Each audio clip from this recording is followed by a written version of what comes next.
Hello दोस्तों, तो आज के इस वीडियो में देखेंगे हम एक नए टॉपिक को, इंडिया वर्सेस कनाडा, जो पिछले एक हफ्ते से इंडिया के अंदर ट्रेंडिंग में चलता आ रहा है। इंडिया में नहीं बल्कि इंटरनेशनल लेवल पे भी इसकी काफ़ी ज़्यादा चर्चा हो रही है। सो देखेंगे आज के इस वीडियो में कि कैसे ये मुद्दा स्टार्ट हुआ, क्या है इस मुद्दे स्टार्ट होने के पीछे का रीज़न, और बाकी चीज़ें भी हम इसमें कवर अप करने की कोशिश करेंगे। तो आप आखिरी तक बने रहिएगा। 18 जून 2023 कनाडा के अंदर एक हत्या होती है गुरुद्वारे के बाहर हरदीप सिंह निज्जर की।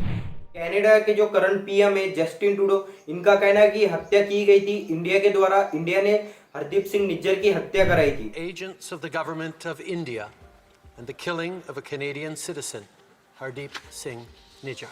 अब ये ऐसा क्यों बोल रहे हैं कि हरदीप सिंह निज्जर की इंडिया ने हत्या करवाई थी? इंडिया पे इतना बड़ा आरोप लगाना ये काफी बड़ा मुद्दा है। सो देखेंगे कि क्यों कनाडा डायरेक्टली इंडिया पे आरोप लगा रहा है कि हरदीप सिंह निज्जर की इंडिया ने हत्या की है। तो अब इसको जानने के लिए हमें थोड़ा सा हरदीप सिंह निज्जर की हिस्ट्री को देखना पड़ेगा और उनके बारे में कुछ इंफॉर्मेशन देखनी पड़ेगी।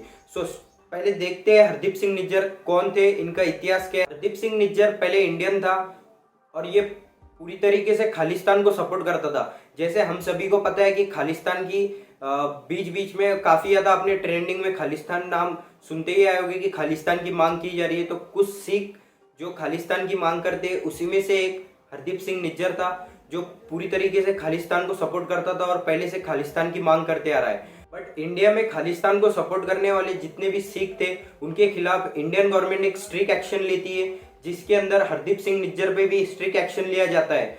तो इसी को देखते हुए हरदीप सिंह निज्जर एक फेक पासपोर्ट के साथ में 10 फरवरी 1997 को कनाडा जाता है फेक पासपोर्ट बना के। और वहां जाने के बाद में अब उसे पता था कि अगर कनाडा में रहना है या खालिस्तान को सपोर्ट करना है तो हमें इंडिया से दूर रहना पड़ेगा। आगे चल के वो कनाडा की सिटीजनशिप के लिए भी अप्लाई करता है और कनाडा की गवर्नमेंट को कहता है कि मुझे कनाडा की सिटीजनशिप दी जाए, क्योंकि मैं इंडिया के एक ऐसे ग्रुप से ज्वाइन किया हूँ जो सिख के लिए लड़ता है। सो इसीलिए इंडियन गवर्नमेंट मुझे परेशान करती है, मुझे टॉर्चर करती है, इसलिए मुझे कनाडा की सिटीजनशिप दी जाए।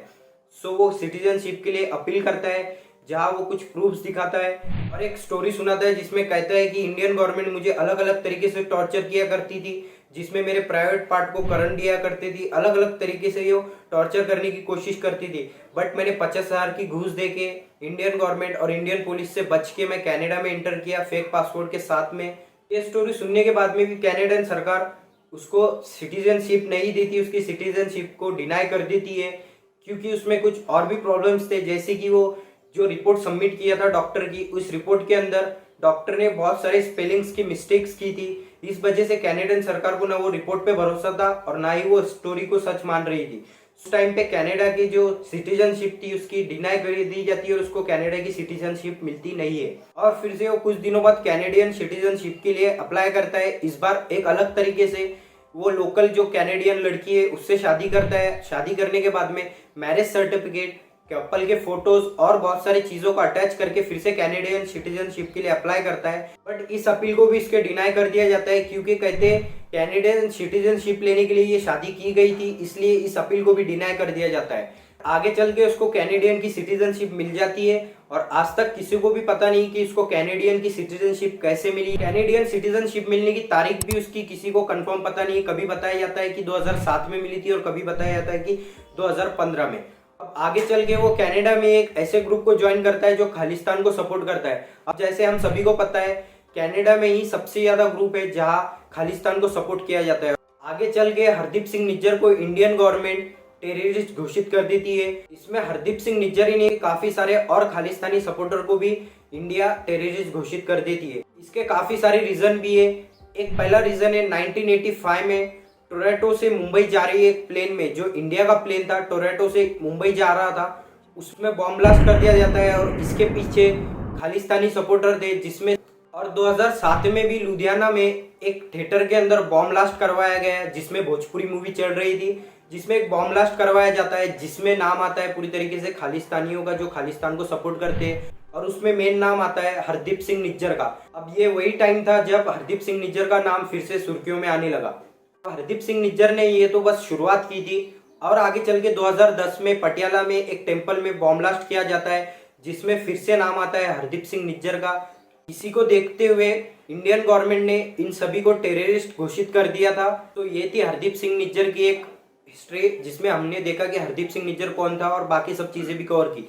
अब बात करते हैं जो कैनेडियन सरकार ने इंडिया पे आरोप लगाया है कि हरदीप सिंह निज्जर को इंडिया ने मरवाया है, तो ये सच है कि नहीं। तो इसमें दो थ्योरी निकल के आती है, एक इंडियन गवर्नमेंट ने मारा है और दूसरी थ्योरी निकल के आती है गैंग वॉर। हमने काफ़ी ज़्यादा टाइम देखा होगा कि गैंग वॉर में भी एक दूसरे को मारते रहते हैं, तो ये थ्योरी भी निकल के आ रही है कि गैंग वॉर के द्वारा हरदीप सिंह निज्जर को मारा गया था। सो देखते हैं क्यों ऐसा बोला जा रहा है और इसकी सच्चाई क्या है। पहले बात करते हैं, जैसे मैंने आपको अभी हरदीप सिंह निज्जर के कुछ हिस्ट्री सुनाई है, उसके बाद में हो सकता है कि इंडिया ने हरदीप सिंह निज्जर को मरवाया भी होगा, क्योंकि हरदीप सिंह निज्जर ने इंडिया में काफ़ी ज़्यादा बॉम्ब ब्लास्ट वगैरह करवाए, तो एक वो टेररिस्ट घोषित भी कर दिया गया था। अब दूसरी थ्योरी निकल के आ रही है कि इसको गैंग वॉर के द्वारा भी हत्या की गई होगी। ये थ्योरी इसलिए निकल के आ रही है, रिपू दमन सिंह मलिक ये जो इन्वॉल्व था बॉम्ब ब्लास्ट में, ये भी एक खालिस्तानी सपोर्टर ही था और हरदीप सिंह निज्जर भी खालिस्तानी सपोर्टर था। बट मलिक में और हरदीप सिंह निज्जर में कुछ डिफरेंस थे, जैसे मलिक कुछ ऐसे एक्टिविटीज कर रहा था जिसको हरदीप सिंह निज्जर सपोर्ट नहीं करता था, उसके अपोज में था। जैसे कि इंडियन गवर्नमेंट के लिए अच्छा बोलना, मोदी गवर्नमेंट के लिए मलिक के ख्यालात कुछ अच्छे थे। आगे चल के मलिक की भी हत्या कर दी जाती है, तो ऐसा बताया जाता है कि इसके हत्या करने के पीछे हरदीप सिंह निज्जर का हाथ था।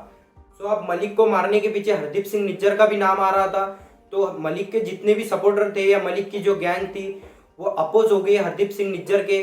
और बताया जा रहा है कि हो सकता है मलिक के जो सपोर्टर थे, जो उनका ग्रुप था, उन्होंने ही हरदीप सिंह निज्जर की हत्या कर दी। तो ऐसे दूसरी थ्योरी निकल के आ रही है। तो बात करते हैं कि कैनेडियन सरकार खालिस्तानियों को इतना सपोर्ट क्यों कर रही है, क्या इनका इसमें कोई प्रॉफिट है या कोई दुश्मनी थी। बेसिकली इंडिया के साथ में कनाडा की कोई दुश्मनी नहीं थी, बस ये पॉलिटिक्स के लिए ही कैनेडियन सरकार खालिस्तानियों को सपोर्ट करती है। इस वीडियो में मैंने जितनी भी आपको जानकारी दी वो सब कुछ आर्टिकल्स पढ़कर ही दी है। अगर आपको भी इसके आर्टिकल्स पढ़ने हैं तो आप पे सर्च कर सकते हो, जिसमें आपको बहुत सारे आर्टिकल्स मिल जाएंगे और उसमें सेम इन्फॉर्मेशन आपको देखने के लिए मिलेंगी। अगर वीडियो पसंद आई है तो चैनल को सब्सक्राइब करना और वीडियो को लाइक करना। मिलते हैं किसी नेक्स्ट वीडियो में।